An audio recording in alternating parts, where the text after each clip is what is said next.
Assalamualaikum warahmatullahi wabarakatuh. Hai teman-teman semua, perkenalkan saya Fani Septiani Rauf dengan NIM 3114230011. Saya mahasiswa aktif semester 4 kelas A jurusan Bahasa dan Sastra Indonesia Fakultas Sastra dan Budaya Universitas Negeri Gorontalo. Jadi video ini saya buat untuk memenuhi tugas UTS mata kuliah menulis buku ajar dengan dosen pengampu izin, saya sebut nama beliau Profesor Dr. Sayama Malabar MPD. Jadi saya harap teman-teman semua menyimak video ini sampai selesai. Jadi teman-teman, di sini saya akan menjelaskan terlebih dahulu konsep dasar menulis buku ajar menurut pendapat para ahli. Yang pertama, menurut Tarigan 2009, buku ajar adalah buku yang dirancang khusus untuk mendukung suatu program pengajaran dengan tujuan membantu peserta didik dalam memahami materi secara sistematis. Buku ajar harus memiliki keterpaduan antara isi, bahasa, dan penyajiannya. Selanjutnya, menurut Jamarah 2013, buku ajar harus memiliki ciri-ciri, yakni yang pertama, berorientasi pada kebutuhan peserta didik. Yang kedua, mengandung unsur interaktif dan melibatkan pembaca secara aktif.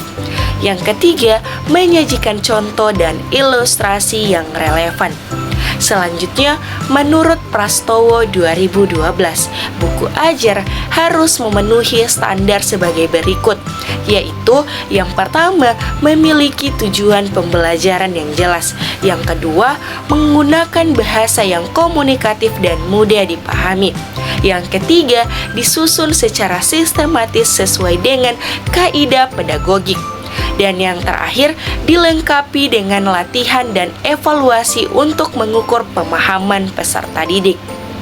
Selanjutnya, menurut Sadiman dan kawan-kawan 2008, buku ajar harus memenuhi beberapa prinsip, yaitu yang pertama, prinsip relevansi, di mana materi harus sesuai dengan kebutuhan pembelajaran.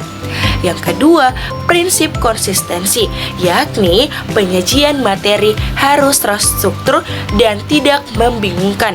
Yang ketiga, prinsip edukasi, di mana informasi yang disajikan cukup untuk mencapai tujuan pembelajaran. Nah, dari pendapat para ahli ini dapat saya simpulkan bahwasanya konsep dasar buku ajar ini mencakup berbagai aspek, mulai dari tujuan, struktur, ciri, hingga karakteristik yang harus dimiliki oleh buku ajar sehingga akan menjadi buku ajar yang baik. Dari berbagai aspek tersebut dapat membuat buku ajar yang baik dan mudah dipahami oleh guru maupun siswa. Nah, selanjutnya saya akan menjelaskan hubungan antara buku ajar dengan 6 komponen pembelajaran. Jadi teman-teman semua, buku ajar memiliki hubungan erat dengan 6 komponen pembelajaran, yakni pendidik, peserta didik, materi, media, metode, dan evaluasi.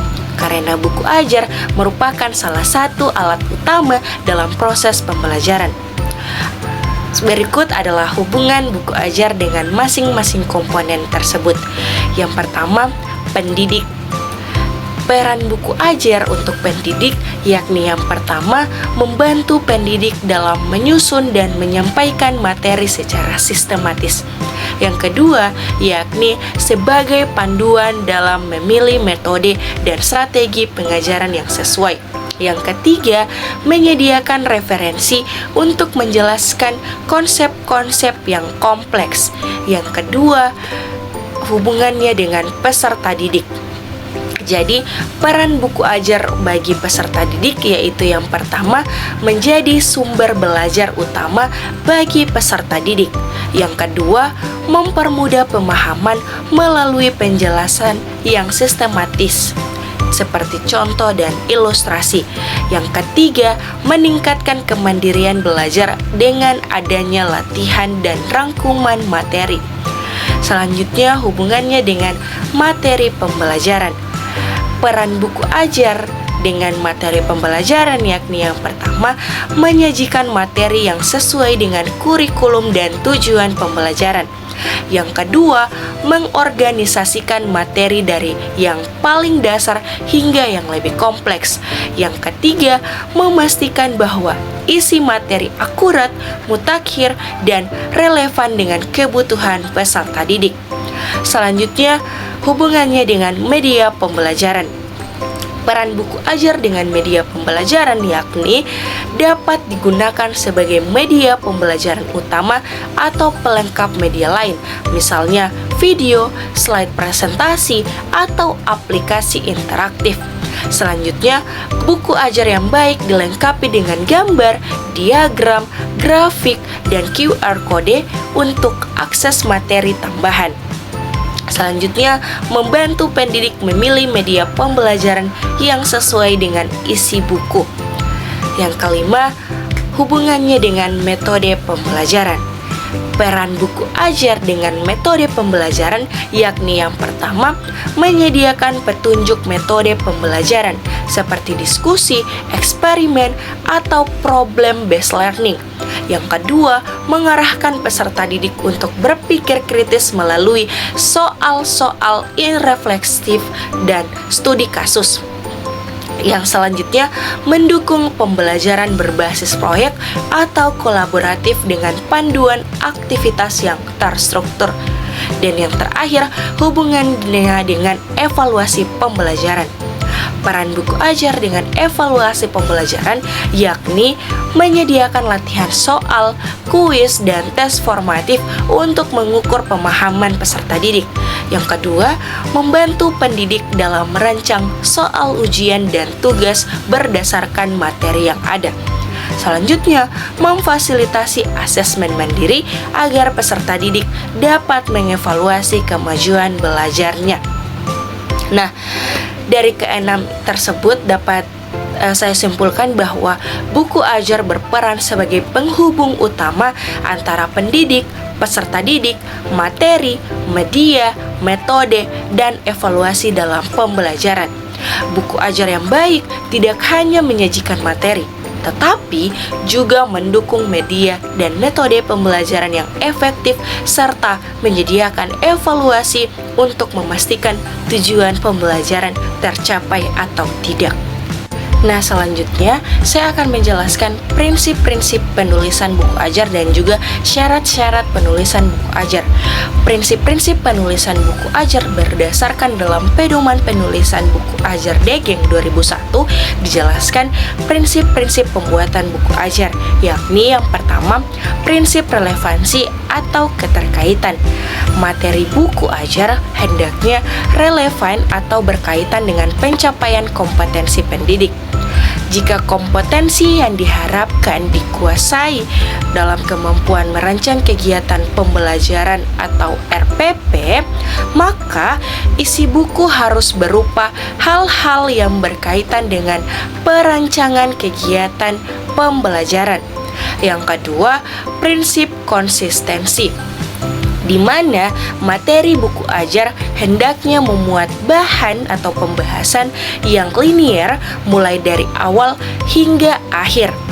Yang ketiga, prinsip kecukupan, di mana materi yang ditulis pada buku ajar memadai atau tidak terlalu sedikit dan tidak berlebihan untuk menjelaskan hal-hal yang terkait dengan kompetensi atau subkompetensi yang dipilih sebagai tema, baik komponen maupun uraiannya. Hal ini berkaitan dengan keluasan materi yang diidentifikasi melalui peta konsep. Yang keempat, sistematika, di mana buku ajar hendaknya merupakan satu kesatuan informasi yang utuh yang terdiri atas komponen-komponen atau bahasan-bahasan yang saling terkait dan disusun secara runtut sesuai dengan kaidah-kaidah penulisan buku ajar. Selanjutnya, syarat-syarat penulisan buku ajar. Nah, di sini syarat-syarat penulisan buku ajar meliputi yaitu yang pertama, format buku sesuai dengan ketentuan UNESCO. Yang kedua, menggunakan bahasa baku yang sesuai dengan EYD. Yang ketiga, menggunakan istilah dan notasi buku yang berlaku di bidang-bidang tertentu. Selanjutnya, mematuhi konsensus-konsensus yang berlaku di bidang masing-masing. Selanjutnya, mematuhi rencana pembelajaran yang disusun oleh dosen. Selanjutnya, mematuhi garis besar program pembelajaran atau GBPP atau silabus. Selanjutnya, memuat elemen-elemen yang sesuai dengan rencana pembelajaran. Dan selanjutnya, membuat ilustrasi yang tepat untuk mempermudah pemahaman pembaca. Dan yang terakhir, mematuhi struktur kalimat dan paragraf yang baik. Jadi selanjutnya saya akan menjelaskan kualitas buku ajar dan juga kelayakan buku ajar. Buku ajar yang berkualitas memiliki beberapa kriteria, di antaranya isi, di mana isi ini harus sesuai dengan kurikulum, relevan dan tidak membingungkan. Selanjutnya, bahasa harus menggunakan bahasa baku sesuai dengan perkembangan usia dan tidak menggunakan idiom tabu kedaerahan. Selanjutnya, penyajiannya harus menarik, mudah dimengerti dan interaktif. Selanjutnya, ilustrasi, di mana ilustrasi harus menarik sesuai dengan perkembangan usia dan menggambarkan materi. Selanjutnya ada struktur. Strukturnya harus runtut dan memiliki alur logika. Selanjutnya, formatnya harus sesuai dengan aturan menggunakan kertas ukuran A4 atau B5 dan memiliki format penulisan yang baik.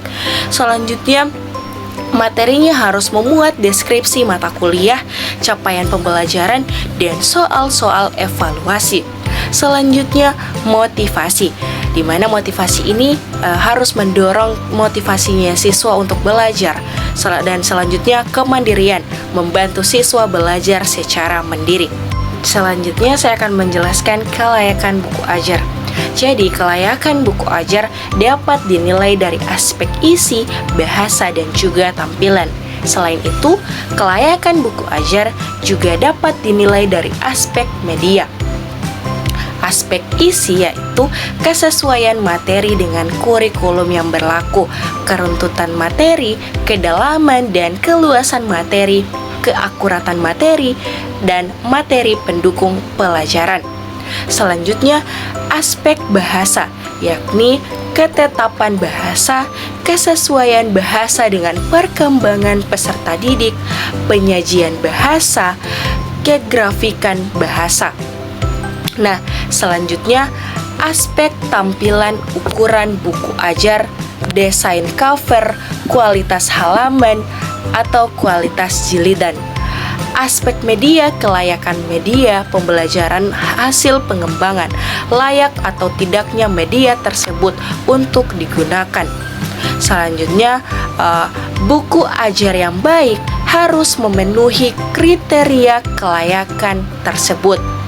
Buku ajar yang baik juga harus memiliki deskripsi mata kuliah, memiliki capaian pembelajaran, dan memiliki soal-soal sebagai evaluasi keberhasilan.